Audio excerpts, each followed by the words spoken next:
Amigos, ¿cómo están? Hoy día tengo el honor de presentarles al coronel Juan Carlos Liendo O'Connor. Como siempre, es un gusto tenerlo en mi casa y aprender de usted. Una alegría, Susana, de compartir aquí un poco esta conversación contigo, aquí en tu linda casa y en una tibia tarde todavía de verano, ya casi otoño. Casi otoño. Casi otoño. Yo quiero que empecemos hablando un poquito de historia. Claro.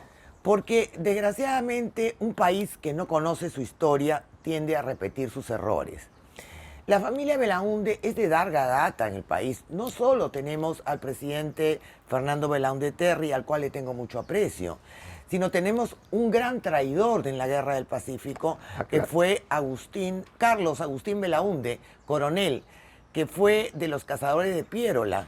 Jefe de batallón de los cazadores de Piérola, claro. Exacto, que después lo nombró Piérola por haber deshonrado al ejército. Creo que fue prefecto, ¿no? Sí, de Arequipa. De Arequipa. Casi lo linchan. Y casi los arequipeños lo linchan. Cuéntenos un poquito acerca de esa historia.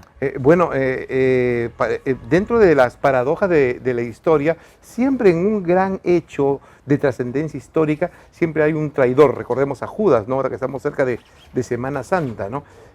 La naturaleza humana y las relaciones sociales siempre hacen que existan traidores, ¿no? Están agazapados ahí y obviamente la historia muchas veces los oculta para evitar ensombrecer un acto grandioso.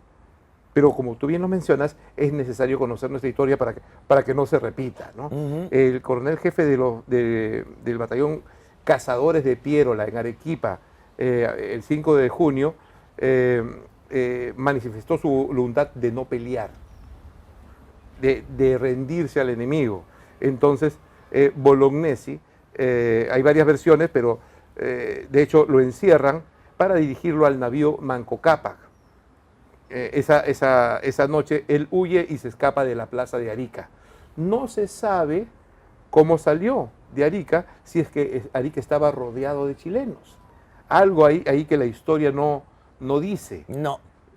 Eso es muy curioso, ¿no? Cómo este comandante traidor y cobarde se escapa de la plaza, deja a sus compañeros, deja a sus tropas, cruza las líneas enemigas y desaparece de la historia de la guerra con Chile, para después nuevamente volver a la arena política de parte de los civilistas de Piérola, quien lo nombra gobernador de Arequipa, y la gente cuando lo percibe casi lo lincha en un mercado, desaparece un poco luego de la historia. Es parte de las incongruencias de la vida política, de su relación con las Fuerzas Armadas y nuestra historia, Susana.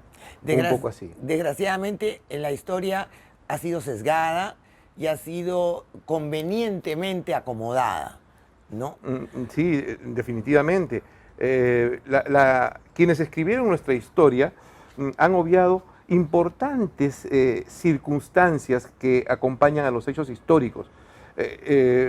Tenemos una historia muy grandiosa en heroísmo, en sacrificio, de gente que muere por su patria. Imagínate que de aquí 100 años se escriba la historia de la pandemia y solamente se hable de los médicos que fallecieron o del esfuerzo de las tropas militares en cuidar la pandemia y que en un punto todo se solucionó y todos felices. Y se obvie la vacunación clandestina de los líderes políticos, que se obvie la corrupción en la compra de vacunas, que es una traición de alto nivel de gobierno, que se obvie la ineficiencia de un gobierno que no es capaz de establecer relaciones internacionales positivas para asegurar la vacuna de su población. Eso es lo que tenemos que cuidar. Y la única forma de cuidarlo es revisando nuestra historia y haciendo que las cosas malas también consten para poder corregirlas. Yo creo que por ahí un poco va la cosa, muy importante lo que tocas, Susana. Dime, ahora hablando de la actualidad en el BRAE, ha habido un atentado contra una familia que ha sido masacrada por Sendero. Sí, precisamente algunos compañeros que trabajan por allá todavía ahí están, y efectivamente ha sido Sendero, columnas armadas, han entrado a un pueblo tal como lo hacían hace 30 años, hace 35 años, han secuestrado gente de sus domicilios y los han masacrado en el camino, al mismo estilo de cuando se iniciaron en los años 80. Dos aspectos de gran preocupación. ¿Cómo es que recuperan cierta movilidad e intrepidez para hacer estos actos, digamos, ¿no?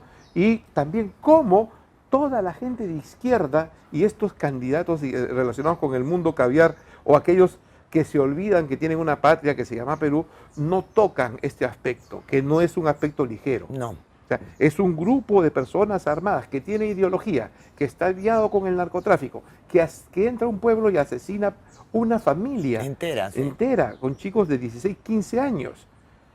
¿No? Y los medios de comunicación mudos lo ocultan. Lo ocultan. O sea, eso es inconcebible realmente. Pero hoy día ha pasado algo más inconcebible todavía. Sagasti, el actual presidente, ha dicho que falleció el camarada Jorge Quispe Palomino, alias Raúl. No dice lo eliminaron, dice falleció, dándole un sentido, digamos, de importancia, ¿no? De dignidad, ¿no? Digámoslo así.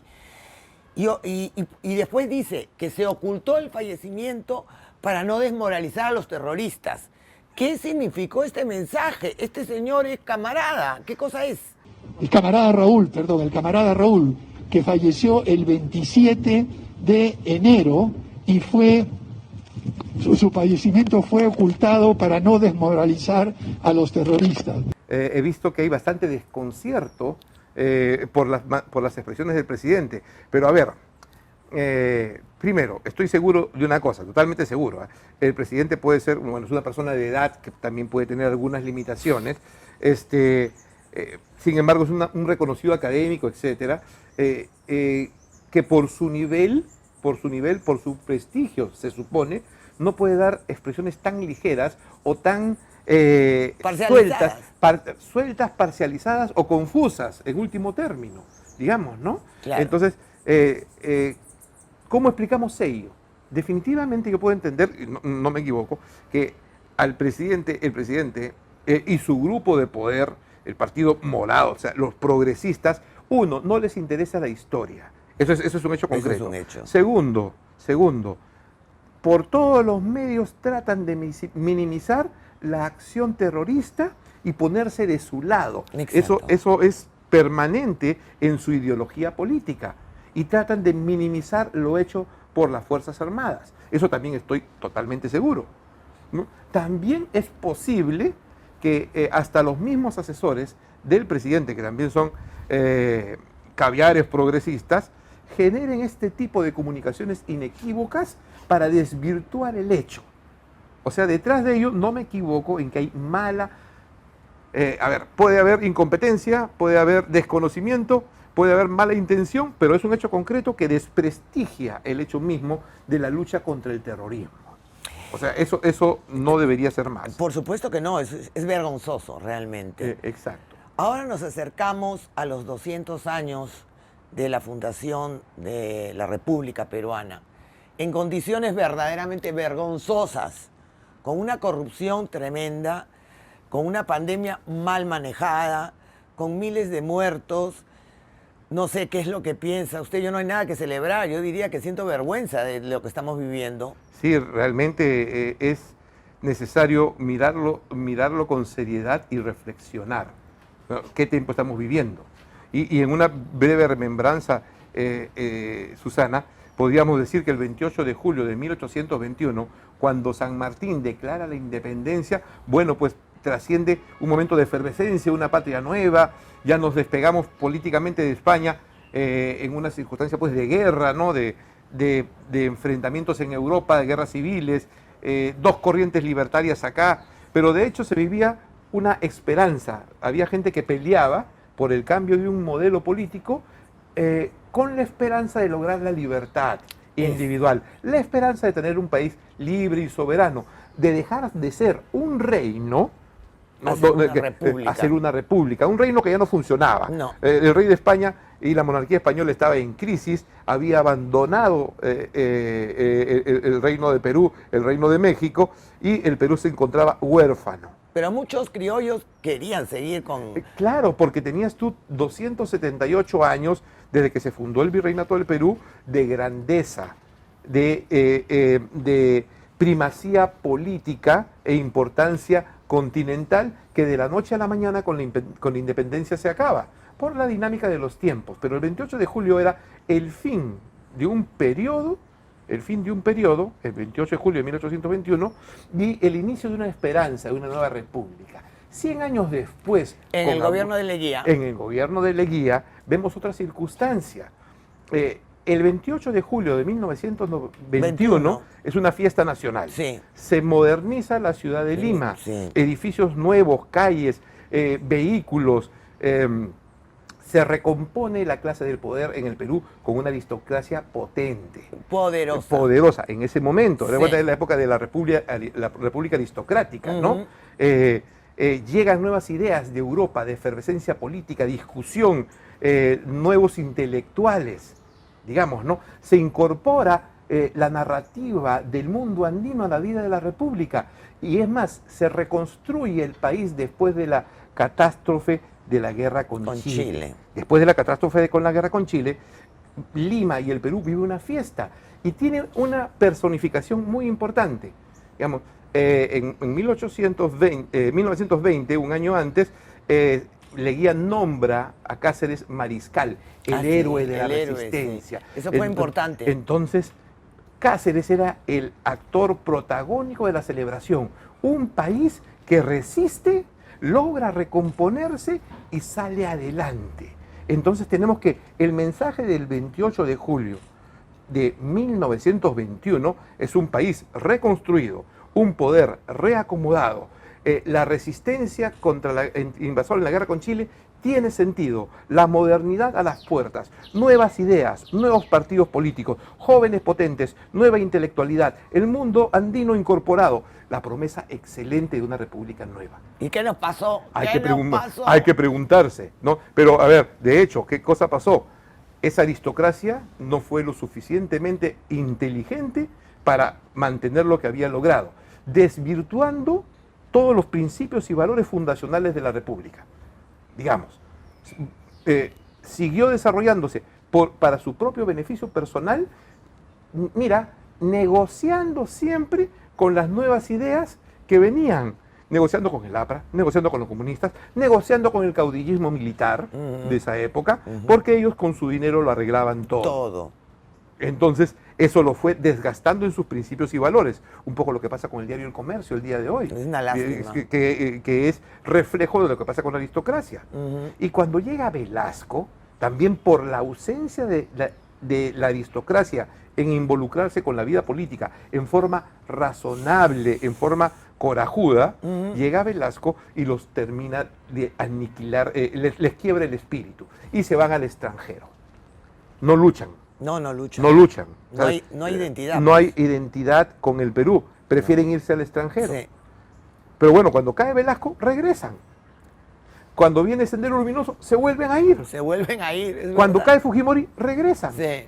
Y ahorita, 20 años que han estado asociados con Odebrecht, con las ONGs y la Progresía Internacional, que es la nueva fuerza dominante aliada con la aristocracia limeña en los últimos 20 años, viene este problema terrible que vamos a enfrentar el 28 de julio del 2021, con crisis, ya lo has dicho, con pandemia, con estado político colapsado, y mira la tontera, ¿no? El presidente dice, los ricos no deben vacunarse. Los ricos ya se vacunaron. Sí, hace rato. Hace rato. Bueno, hoy toca que la aristocracia otra vez se escape del Perú ante la catástrofe que viene. Y nos deja a nosotros, digamos, la clase media, Sí. digamos, con la bandera de los valores y los principios de la República y la libertad, para ver qué hacemos. Para que después, cuando se arreglen las cosas, vengan de nuevo a tratar de usufructuar el sacrificio de las personas de a pie o de la clase media, que así como se resistió y se derrotó a Sendero Luminoso, vamos a pasar la pandemia, vamos a enfrentarnos a todas estas ONGs y estos grupos políticos financiados por el Foro de Puebla, por el Grupo Soros, vamos a enfrentarlos, los vamos a derrotar para que después venga y regrese otra vez la aristocracia. Bueno, esa es la parte que se debe conocer y tener bien en claro. Eso es verdad. Yo quisiera también que nos hable de algo que realmente me ha causado sorpresa, admiración, y es la revista que usted dirige, Sausa. Quiero que les hable a nuestros seguidores, porque es importante conocer la historia. Si uno no conoce su historia, tiende a cometer los mismos errores. No, definitivamente, ¿no? El año pasado, ya producto de la pandemia, digamos, un grupo de amigos tratando de mantener nuestras capacidades y exportar nuestro conocimiento y un poco la preocupación por el país, fundamos una revista a la cual le pusimos Sausa, en nombre, en conmemoración a la alianza hispano-huanca que se produjo en el Satun Sausa, digamos, ¿no? Entre Pizarro y la etnia huanca, para poder derrotar a los incas. Es la unión del mundo hispano con el mundo andino. Ese es el espíritu de la revista. Qué Susana, interesante, ¿no? muy interesante. Exacto. ¿Quién la ¿no? maneja? Cuéntenos un poquito acerca de quiénes son los que están haciendo los artículos. Bueno, son un grupo de peruanos identificados con la necesidad de revisar nuestra historia, escribirla académicamente con referencias bibliográficas y después proyectarla con un pensamiento crítico.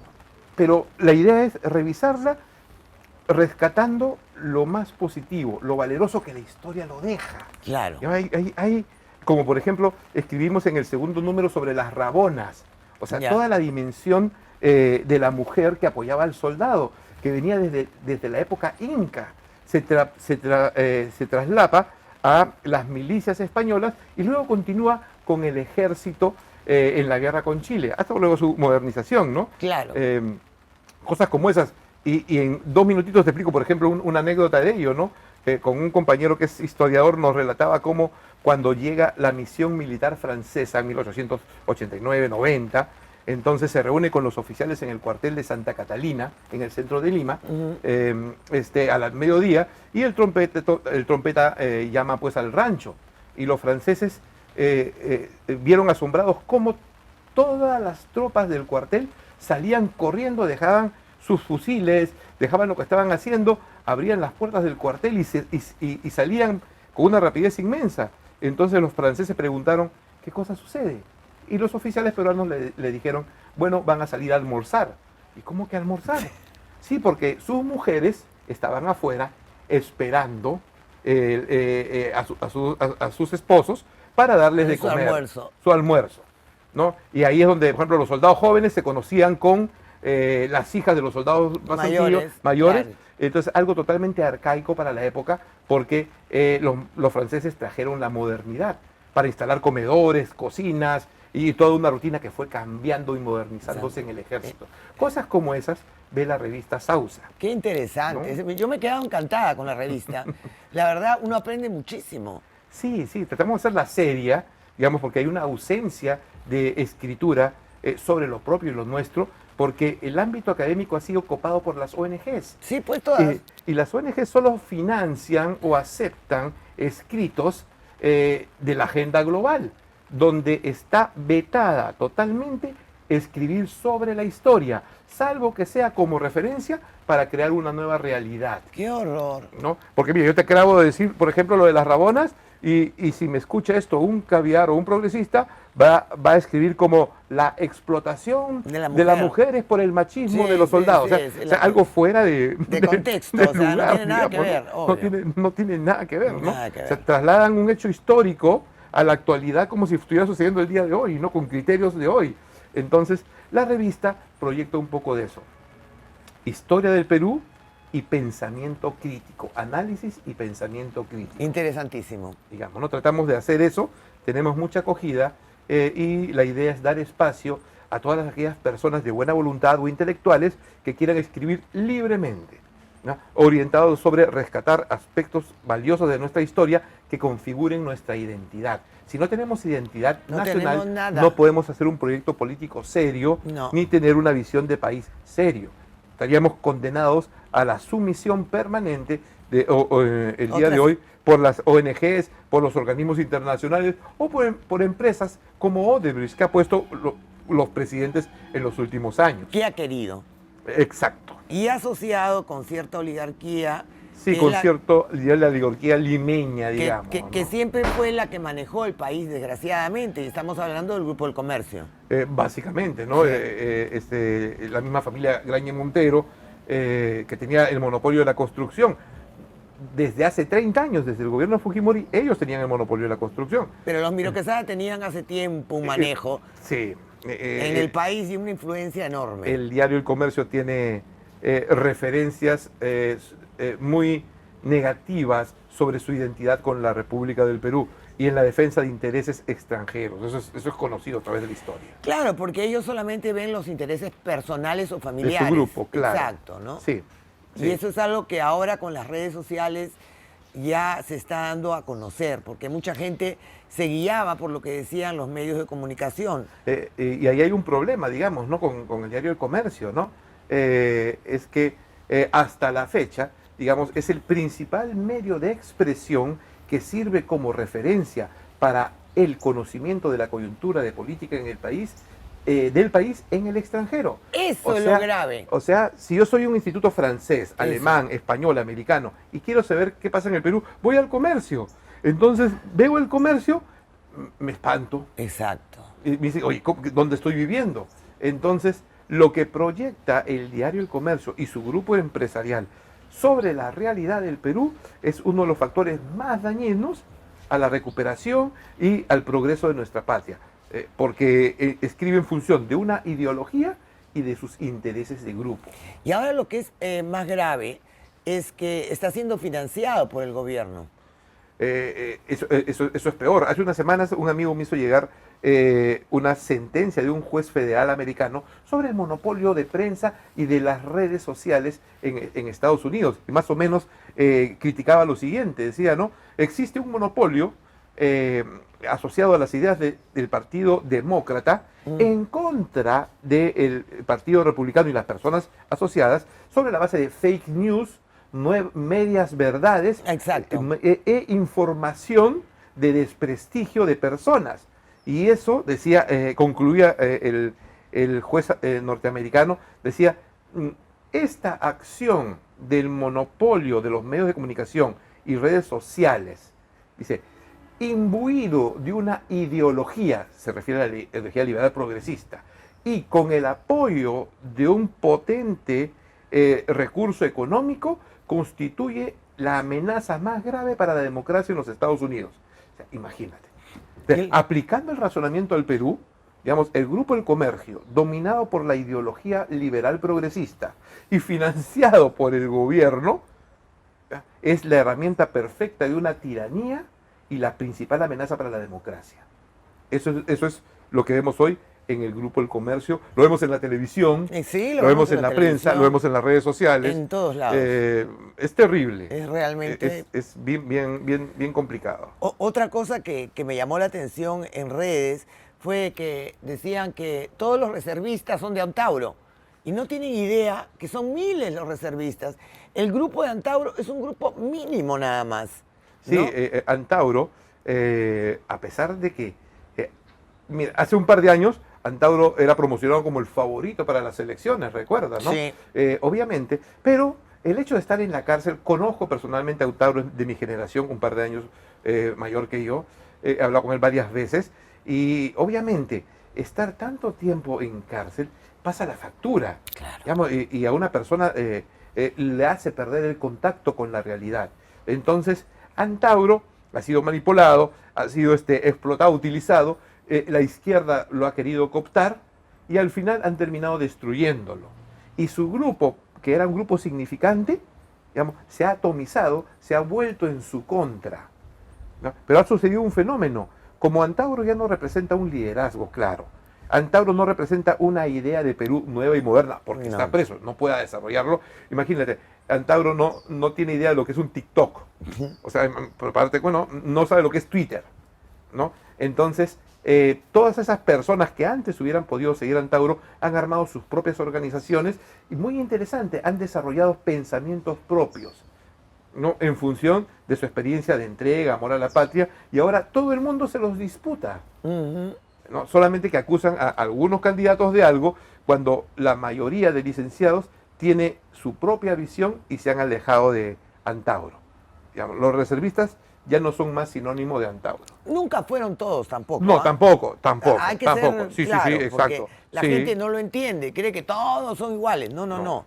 es una pequeña facción. Sí, ¿no? de tropas del CENEPA, que habían luchado también con él, conocidos, Sí. digamos, pero ya su radicalismo y posiciones extremistas lo alijaron de de la mayoría de los licenciados, de los reservistas. Entonces ya no pudo consolidar una unidad, su grupo se fue disminuyendo cada vez más y ahora es casi insignificante. ¿Qué me Ahí- dice de la... Yo sé que eso es una pregunta difícil.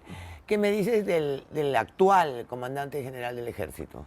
Bueno, Que está bien criticado por la gente de bajo, o sea, digamos, de otros rangos, porque dicen que no da la talla. Bueno, siempre hay una percepción política sobre los comandantes generales del ejército, más aún después de un evento complicado como el que tuvo. O sea, de hecho, tiene una animadversión política muy grande. Sin embargo, parece mantenerse muy al margen de la parte política, ¿no? Y se dedica a cumplir estrictamente sus funciones laborales.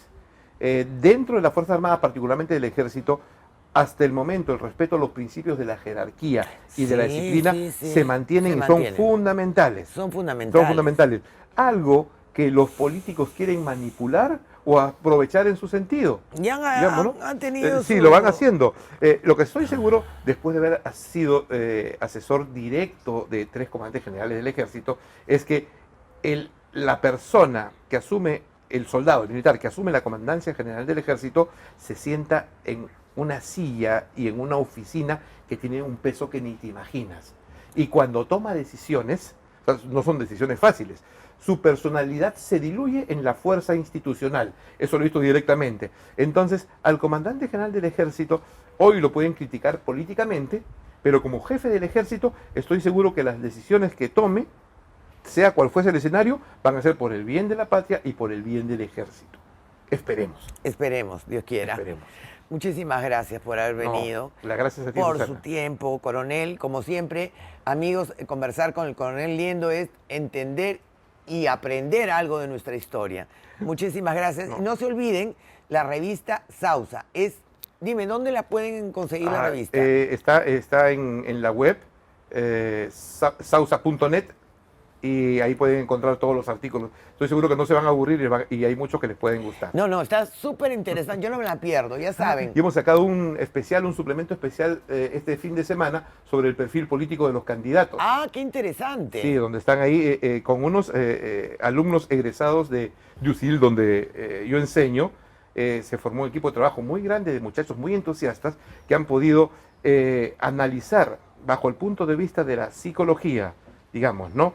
Bajo el punto de vista político, apoyados por teoría de la psicología, el perfil de la conducta política de 6 candidatos.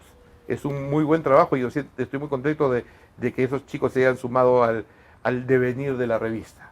Y estoy apoyando ahora y le invito, le regalo, mejor dicho. Ah, qué bueno. Y después le invito un cafecito ahora en Off the Record.